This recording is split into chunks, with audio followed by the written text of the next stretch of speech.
Welcome to another edition of Cannabis Friends and 420 Buds. I am Morentin. And I'm Megan Hall. And today we have a special treat for you guys. We're excited to bring you our second interview in our series on Cannabis Clinicians.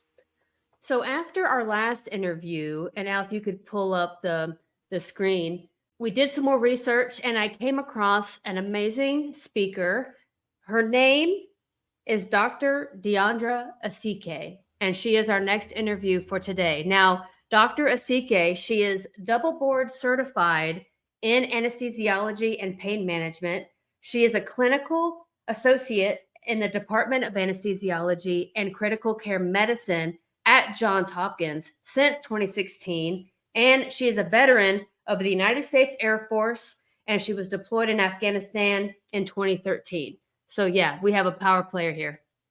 Yeah, it's super, super awesome. Yeah, it's such an inspiring and uplifting interview. I can't wait for you guys to hear it. So let's get into it. Welcome to the show, Dr. Asike. Hi, Welcome. thank you for having me. Doctor, thank you for your service, by the way, both in the health industry as well as the Air Forces. Thank you. You're very welcome. Awesome. Yeah. So why don't you tell us a little bit about your background and your mission, like how you got to where you are now? Sure. My educational background is in anesthesiology and pain medicine. I'm also a licensed acupuncturist and medical cannabis provider in the great state of Maryland. I'm on a mission really to use my knowledge and experiences to teach, lead, and help reframe the way chronic pain medicine is practiced by the thoughtful, safe, and effective incorporation of cannabis and cannabinoids. That's awesome. It's amazing. Doctor, for some of us that are new to this, what is anesthesiology? Sure. Anesthesiology is the medical specialty that focuses on the care of patients before, during, and after surgeries or other sorts of invasive procedures. It really requires a solid foundation and understanding of the human body and its function both in states of health and in states of disease. In this field, it's really important also to understand how medications and other chemical substances affect our bodies. That's Excellent. awesome. So like, is it because it could affect whether they come out of the anesthesia or not? You mean in terms of their ability to awake? Sometimes you can experience a need for more or less anesthesia depending on what chemical substances are on board, for example. Um, Particularly when it comes to cannabis, I often ask patients, all patients, are they users? But really, it's how they're using that I often have an opportunity to teach about. And right now, we don't have any evidence to suggest that if you're using a non-inhaled route, for example, that you would necessarily have to discontinue use before surgery. Certainly, the inhaled route right now seems to parallel kind of some risks that we see with inhalation of tobacco. And so right now, the American Society of Regional Anesthesia is saying at least 72 hours or 3 days before surgery. And this is for several reasons, mainly because there's some uvula edema or pharyngeal edema that is present as a result of smoking in particular. Right on. Wow. So like, it seems like you've done a lot of research around this. So when did you become aware of like utilizing cannabis, for pain management? I will sit here before you and say and humbly admit that, 6 years ago, I wouldn't be a guest on your show as a Mm. physician advocate of cannabis for medical use. And there were two distinct encounters that led me on this journey and sparked my interest in the plant. The first was I was courageously challenged by a patient who suggested that we incorporate cannabis therapeutics into her care. And really, acting in ignorance, I was dismissive and I failed to even entertain the option. Unfortunately, this fractured our doctor patient relationship. The second encounter was, with a former colleague who invited me one day over for lunch and discussed her newly established medical cannabis practice and wondered if I would consider joining her. I'm not sure she even knew that I was clueless, but I told her I'd take, if it was okay, allow me a few um, weeks or so to think about it. And I began to dive into the science, educate myself, and really I haven't looked back. Yeah, it's amazing, right? Like when you actually just do a little bit of research, like it's like, wow, you can't deny it. On that note, do you have any favorite patient success stories that you hold on to as you move forward in helping just us understand more about utilizing cannabis and pain management? That's really a tough question to answer because each patient story really is special and unique. And I just find great joy in the big and the small wins, particularly as it relates to helping those who suffer with pain, and especially pain that's chronic in nature. But I will say that I'm particularly motivated by and, kind of interested in the cases in which patients are able to reduce or discontinue opioids because of their use of cannabis. And then speaking on like on the practitioner and clinician side, like how do you educate the healthcare professionals on the benefits of using cannabis for pain management? Well, really, I try to leverage any and every opportunity that I'm granted, whether the audience is large or small. And really, I use these opportunities to normalize cannabis use and to help remove the stigma. This comes in education, various forms, whether it's me interviewing a patient before they're having surgery or during some sort of pain management consultation. It also looks like the documentation I may send to a provider who has referred a patient to me for education.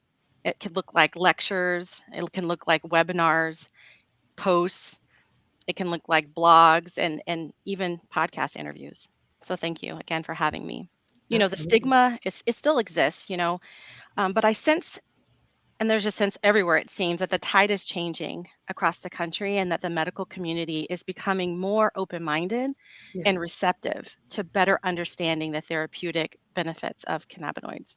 Doctor, what role does cannabis play in pain management? Let's dive deeper into that. And what can doctors and patients expect from it? Sure. To not be too complicated, the cannabis plant is medicinal in nature and it contains hundreds of active molecules. And so these molecules will have activity on receptors that are located in various parts of our body. But these receptors are involved in how we perceive pain, how we process pain, how pain is transmitted. And so, like, many things in life, I would say that it's important for, doctors and patients to know that cannabis therapy, similar to other sorts of therapy, is not necessarily a one size fits all type of therapy. And that, they may need to try several different chemovars, different products, different modes of administration, timing, and such to really reach that optimized treatment. And there may be some, again, troubleshooting of Right. side effects as well. And then like you had mentioned when we first started about possibly being able to use cannabis to reduce the amount of opioids that the patients use. So can opioids and cannabis be used together? Because we get that question a lot. Mhm. Right. And they absolutely can be. And what I'd like to see less of is that physicians or clinicians are telling patients you have to choose one or the other. You Hmm. see, they have a way of complementing each other, and we call that, and they have this ability to there's a better result when you use them together, and that concept is synergy. And so what we do find, because they work so well to complement each other, is that oftentimes you don't need as, say, high of a dose of opioids on board for relief when you have cannabis on board as well.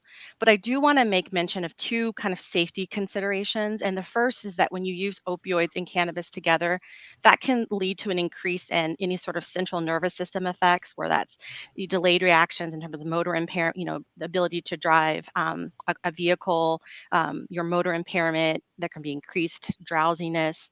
And I also want to mention that the cannabinoids, THC and CBD, which are the most commonly discussed, those cannabinoids can kind of slow down the metabolism of opioids, and CBD more so than THC does this. But those are two important things that I want people to know if they are in a situation where they're considering using both.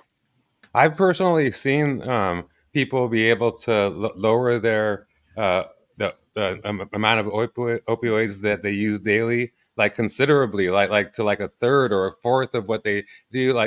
Doctor approves, and then like when they have flare ups or something, they'll do a little bit more or something. But the cannabis really helps them out, and then they sort of get their life back, because they don't have as many side effects and things like that. So it's super awesome. Absolutely.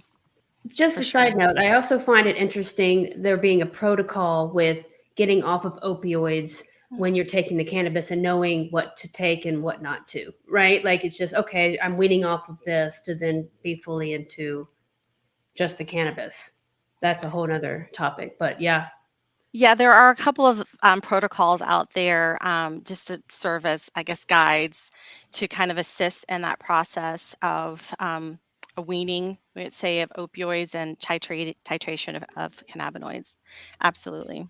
Doctor, in your bio, you mentioned that you believe in a multimodal approach to pain management. Can you elaborate on that? Sure. A multimodal approach to pain management means that various therapies or treatment modalities are needed for optimal success. And it also looks at addressing, the various aspects of a condition. So the emotional, mental, and even spiritual aspects of health and well-being, not just focusing on the physical. And so a treatment plan would include pharmacologic and non-pharmacologic options.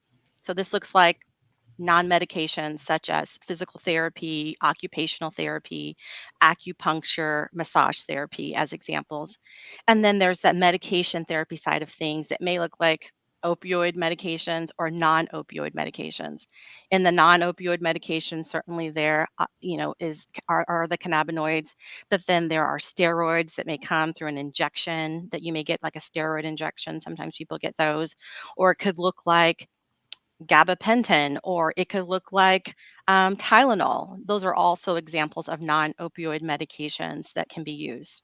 So this is really treating a particular condition from many different angles. Right on. So it's like sort of like what your website says, that holistic approach to pain management. Correct. There's this pie, and that's just a piece of the pie, piece of the puzzle. You may hear people say a tool in the toolbox. Yeah, So, yeah. so yeah. Yeah. One of my this practitioner I know, she like that little a flower in the bouquet. Sure. I like that. Yeah. I like that. That's super awesome. Is there a time, when the patient should start using cannabis for the pain management? Do they do that like beginning, or is it when does that decision made? I'd like to start my response to this by saying, I really believe in shared decision making between patients and their healthcare provider. And for me, I consider it reasonable to discuss cannabinoid therapy whenever medication therapy, for example, is desired. And so this happens at different time points in the care for, every patient. It just depends on their condition and their preferences and really what are their needs. So sometimes, they want to prioritize lifestyle changes. They want to try acupuncture first. They want to try physical therapy. Some of them maybe want to try a one-time injection because they really don't want to take a medication or do something every single day. That's kind of how, but I don't want to see, or what we need to not encourage anymore, is that it be a last resort sort of a therapy. Doctor, what are the concerns, if any, utilizing cannabis for pain management? I like that question because you said, if any. Obviously, there's always concerns with anything in life. But what I would say, my biggest concern is the DIY approach to cannabis as medicine that's happening right now without the oversight of a knowledgeable medical professional. With cannabis, like any other substance, there are effects that are either desired or undesired. Most of these effects are, yeah, dose related, and but it's important still for patients to know that. And so the treating, providers should be engaged in the care of patients and really monitoring them for these effects and helping to troubleshoot along the way if in fact that's needed. Possible effects include, as you guys know, I'm preaching to the choir right now, that there could be some drug interactions, some appetite changes, changes in your heart rate or blood pressure, Right. poor coordination. You can have hyperemesis syndrome, anxiety, you can have paranoia, dependence, overuse. So, I mean, this is not unique necessarily to cannabis. it as a substance. So it's important that they be, using it as medicine, under the guidance of a medical professional, like you would be for any other medicine that you take. Yeah. Are there like various dosing ranges that are used for like managing different types of pain conditions? Okay, I think that's an excellent question because really it acknowledges that there are different types of pain states or categories of pain. So you have like the nerve pain, people hear about neuropathic pain, or you have pain that's from tissue damage or inflammation. You also Hmm. have pain that can be coming from the way your brain is actually processing different inputs. And so that your question acknowledges that. And so I'm happy, to share really what the average, I think, say dose range is that I have seen in the literature and that I feel comfortable recommending. And this is really going to apply to the original form of cannabis as medicine, which are tinctures and extracts. I really want to review for your listeners. Tinctures and extracts are liquid concentrates that are absorbed usually under the tongue or even in the cheek. And they're differentiated really by the degree of alcohol that they contain. So extracts are oil based and do not contain any alcohol, but tinctures are alcohol based and may have some small amounts of oil, glycerin, MCT oil, that sort of thing. Right. The greatest bioavailability, though, is seen when you have an oil preparation. And with this in mind, for tincture specifically, for my example here, for average dosing ranges, for the cannabinoid THC, most of the treatment protocols include less than 40 milligrams of THC in a day. And this is usually in divided doses. It's not like 40 milligrams necessarily all at once, but in divided doses of, say, 2 to 3 times per day. And again, speaking of divided dosing with CBD and for tinctures, 2 to 3 times a day, again, being used, the levels can go up to 100 to 200 milligrams per day. And this is starting at, say, 10 to 20 milligrams 2 times a day, Mm. kind of work your way up. Now, I know the dosing, and you're like, that's kind of low because I have this topical.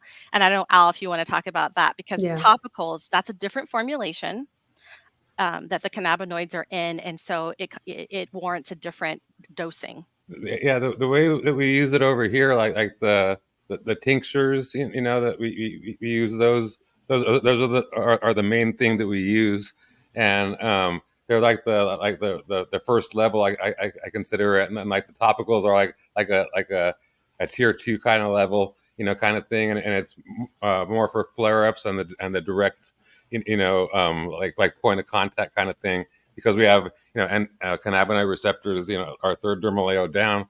So it works at point of contact, for those kind of flare ups. But we do the tinctures, daily, multiple doses a day, like you mentioned, because that works better. We tested it just doing the whole dose at once and doing multiple, and the multiple like it gets way better results, and yeah, so that's what we use, and we use slightly more, milligrams than what you're mentioning. We call it like a full frontal assault or like a macro dose, because it and those are for special people too. Like there's certain people where it can be like super light, but there's some like outliers where they need a little bit more. So we have like ranges that it goes in. Does that make sense? Sure. Yeah. You all really elaborated on then how patients take their cannabis, all these different various ways. What is the most common form of ingestion for pain management? So I would say I most commonly recommend, as Al mentioned, tinctures and topicals, and this is Okay. followed by vaporizing whole flower. And this is to be distinguished from kind of the adult use space or recreational space where, smoking and vaping tends to be the most common. But again, back to historically speaking, tinctures were the original form of medicine in terms of Mm. cannabinoids. And one of the little side notes, when you say that, in the early '90s, I went to a party at my dad's house, and there was, we're Hispanic, and there was like guys from Mexico there, and one lived about four houses down, and he took me to his house, and they dealt with marijuana like as a business, or let's put it that way. And but he took me into his bathroom, and he showed me this tincture. It was like a solve or some kind of a thing where, and it was actual like the plant was in there, and there was like some kind of a liquid. I don't know if it was an alcohol. It was some kind of a thing, and his wife used it as a an ointment to relieve pain, and she rubbed it on herself. Wow. Yeah, it was and it was just like indigenous healing remedy. He founded the National Pain Relief, RELEAF. Can you tell us what this is and why it's so important to you? At National Pain Relief, we lead with compassion and serving the medical community with education on the use of cannabis for chronic pain management. That's How do awesome. patients get considered as a potential candidate for I think cannabis? a great place to start is for a patient to really meet with a clinician who's knowledgeable about the endocannabinoid system and cannabinoids. And, there, you know, can be a directory found with your state's medical cannabis program, as an example. Um, Oftentimes people do a Google search as well, but what I see often is that people are just looking for the medical certifications, but not necessarily looking for someone who can provide them with guidance once they have the certifications, if they are in a medical state. But like if you were to recommend this somebody to would you prefer that they go to a actual MD, that actually practices medicine, to get the recommendations and stuff like that, or to go to one of those things that you see like on Leafly or whatever, or they just give the recommendations to anybody? Well, I don't necessarily, it doesn't have to necessarily be an MD, but it does need to be a competent cannabis clinician who Mhm. is, again, knowledgeable. And so I want to discourage people from just going somewhere just to get the Right. card and or just to get the certification. If their true intent is to use cannabis as medicine, as I mentioned, it's a process that requires patience and some titration and some troubleshooting. And so you really need to be with someone who has a good understanding of a solid understanding of the endocannabinoid system and what Right. can be expected to kind of help you through that.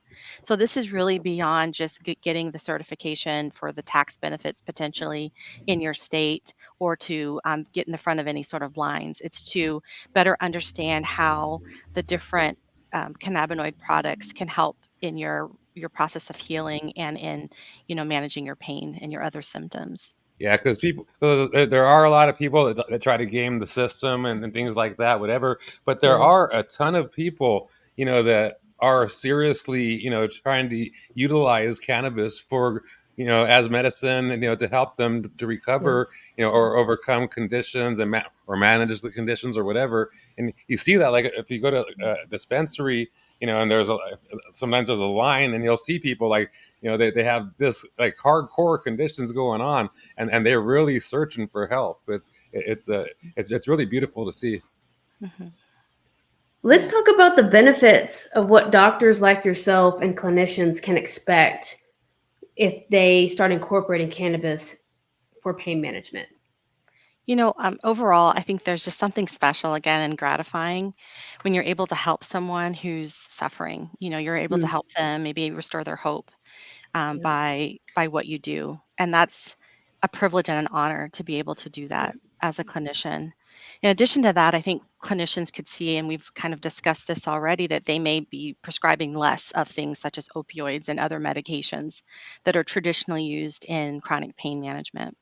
Like for the people that are listening to the interview, the potential patients, how would they get set up to utilize, cannabis for pain management?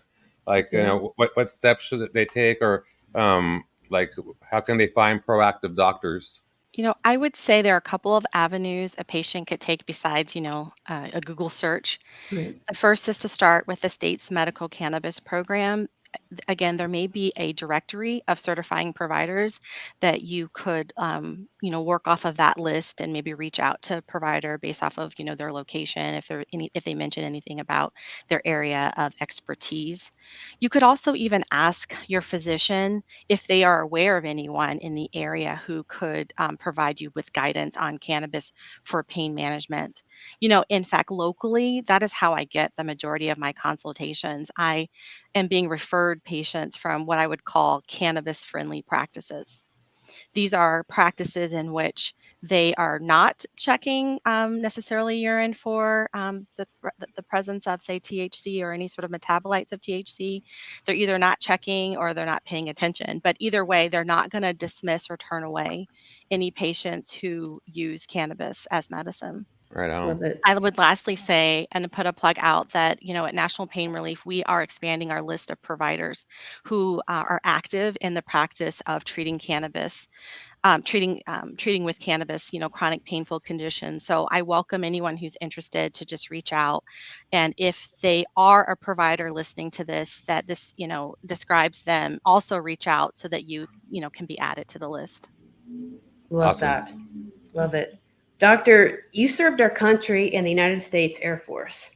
You served in Afghanistan. You've done some big things here. Your family has a background in the armed services. Is pain and pain management a common occurrence with soldiers either during and or after service? Absolutely. In fact, I just read that it's reported that chronic pain affects anywhere from 31 to 44% of active duty military. And this number is much higher than the civilian population, where chronic pain affects roughly, say, 20%. And chronic pain itself is the leading cause of disability among service members. Transitioning off of that, what's the military stance on cannabis? Are they accepting of it for like use for pain management or recovery, or are they still like in the old ages? To my knowledge, since cannabis is illegal at the federal level, to my knowledge, it is not widely accepted, and that's, unfortunate. We're really doing a disservice to our nation's heroes, really. Yep. Mhm. Yeah, because I haven't dealt with the military, but like back in from 2016 to 2020, I dealt with a ton of military, and they were like from like the Afghanistan and things like that, and they had like pretty severe injuries, and they were told like either do this or do that. Like if you test positive for cannabis, we're cutting off your VA privileges. Right. Yes. And I was just wondering if it's still like that, because that's pretty harsh. That threat Well, and fear still exists. yeah. Well, It this does. this is a question for both of you. What needs to happen in order for our soldiers and vets to be given all opportunities to utilize cannabis for pain and PTSD in all 50 states? Al, do you want to start, or you want me to? I'm happy to. Well, the most obvious thing for me would be just to at least make CBD, like available to them, and like a full spectrum CBD or something like that, as opposed to the THC. That would be a starting point, definitely, because we do have I do have a ton of military that do take that. Yep. At the top of my list, and there are several things, but at the top, I would say that cannabis needs to be removed from its place as a Schedule One substance, and it needs to be made legal at the Yeah. federal level. Yes. Any barrier to research needs to be completely eliminated to allow us to fully understand its therapeutic potential. Right.